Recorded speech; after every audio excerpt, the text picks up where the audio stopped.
Yo, what's good, y'all? Welcome back to Kid Taj, and we are back. I was gone for the last few days, but I'm back. We're gonna be continuing these daily uploads for the rest of spring break, I believe. And we're gonna be doing a continuation off of what we did last video. We did the top 5 players from the Eastern Conference this season. So what we're gonna do is we're gonna change it up. We're gonna go with top 5 players from the Western Conference this season. Basically the same things we did last time. Remember, this is all based on this season. It has nothing to do with performance in the playoffs in past years or regular season in past years, or anything else other than this year.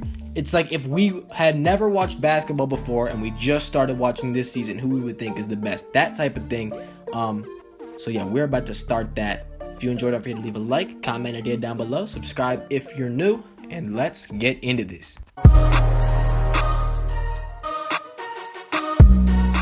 Alright, so like I said last video, this is kind of like the MVP conversation. A little bit, probably more like that than any other list I would make, and this is just because of the fact that, it's based on this season, but where it's not similar is the fact that the MVP conversation won't take into account someone like I have at number 5, which is Pelicans power forward or center, Anthony Davis, the 5th best player in the Western Conference this season. To me, Anthony Davis won't be in the MVP conversation, and he won't be a top 5 MVP candidate in the Western Conference because of the fact that the Pelicans are very, very, very, very, very likely not going to make the playoffs. I don't think they've been officially knocked out of the running for that 8th seed in the playoffs, but we all know it's just not going to happen. They're like 5 or so games behind, and Davis, like every other year, is having a fantastic season, and actually he's probably having his best season of his career, at least on the offensive end, where he's putting up a career high 28 points,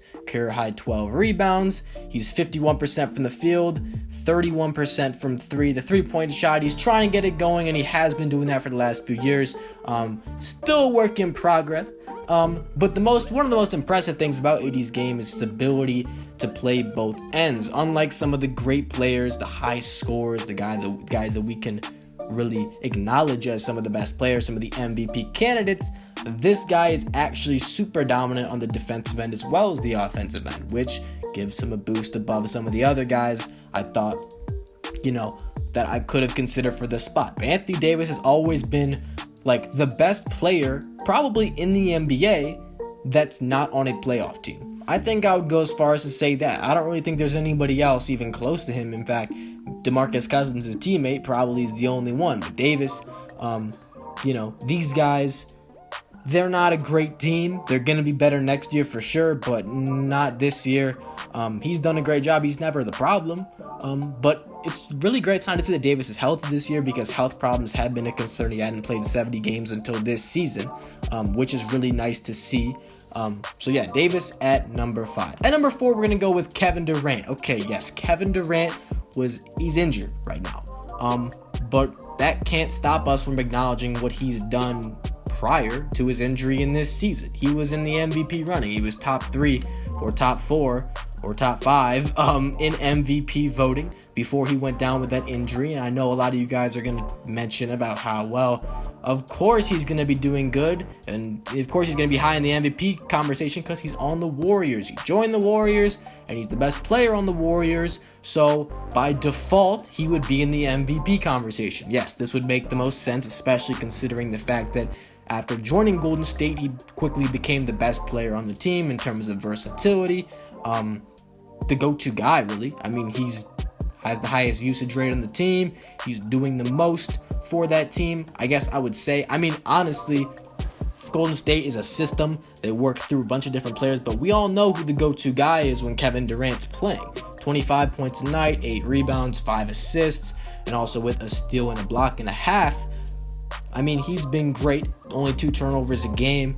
That defensive side is also something that he's really picked up. Not something that we really saw a lot from him. I mean, he could be seen making good defensive plays from time to time, but he wasn't always consistent on that end. He wouldn't be your guy that'll defend the best player on the other team every night. But he's doing that more. I wouldn't say he's defending the best player on the other opposing team, because they have so many versatile defenders on that team. They got Thompson and Green, two other guys that can space out and defend multiple positions. But Durant's also been better. I mentioned the 1.6 blocks. He's been really good as a rim protector.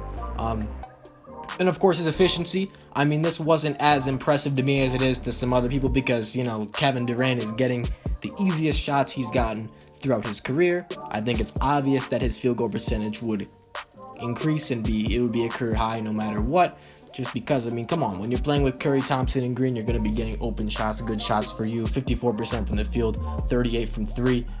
Very, very good, of course, but, you know, we all knew, or at least I knew that was the case.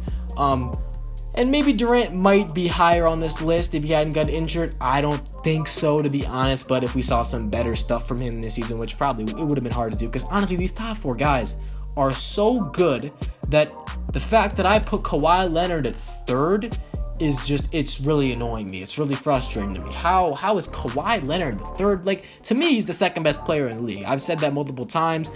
On Twitter, I'm always talking about how this guy is a big-time player, how he gets up for the big games, he plays better against better comp, he always can outplay LeBron James like no one else in the league can.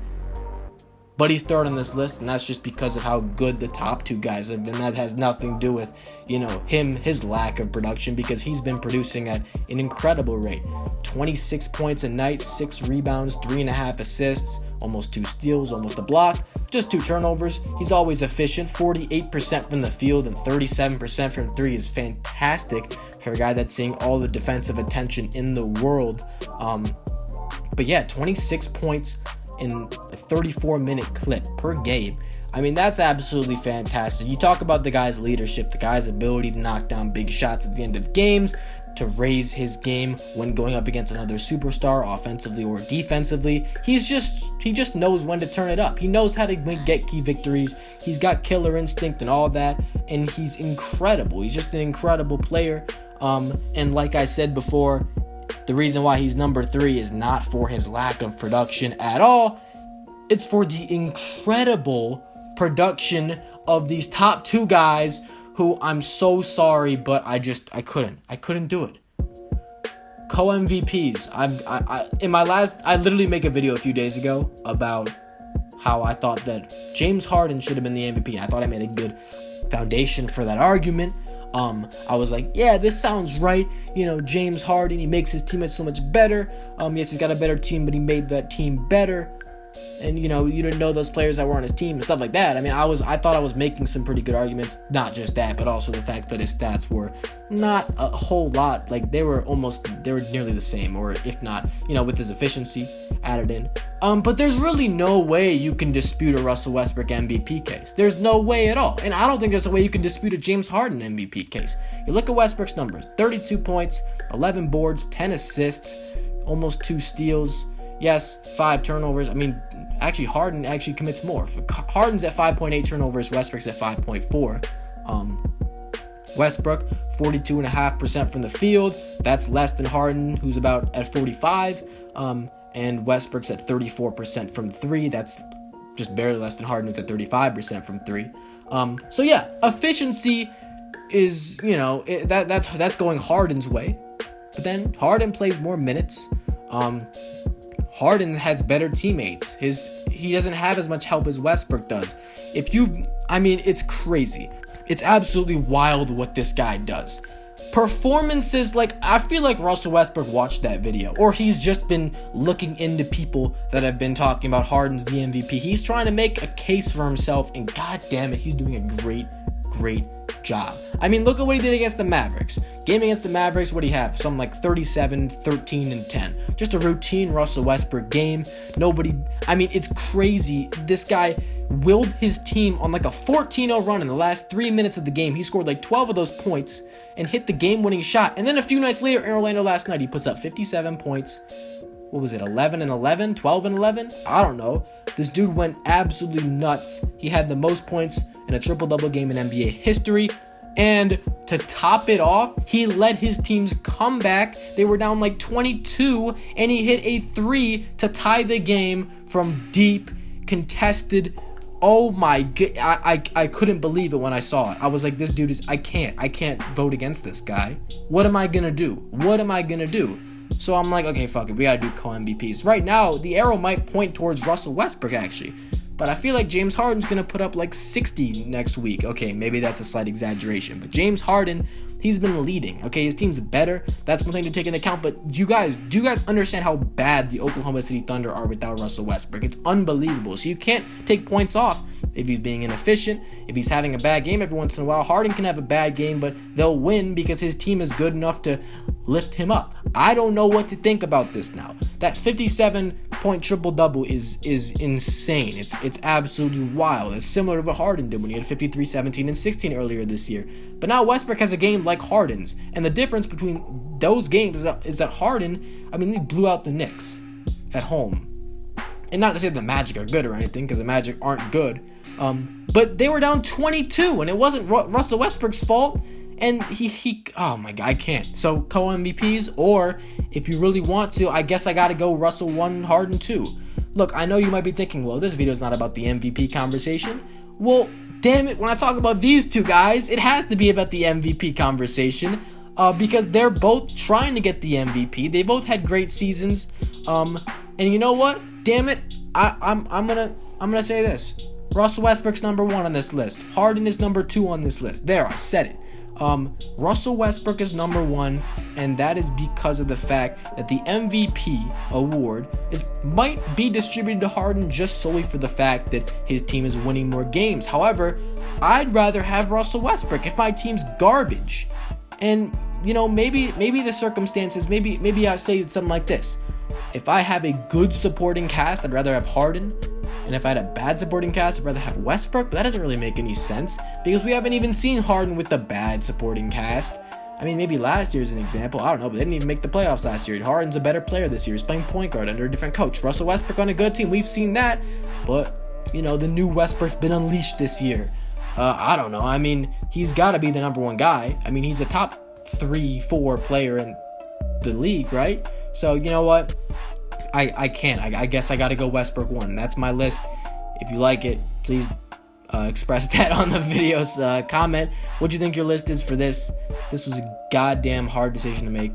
But yeah, that's it. Subscribe if you're new. Do this every day, and I'm out. Thanks for watching, y'all. Peace.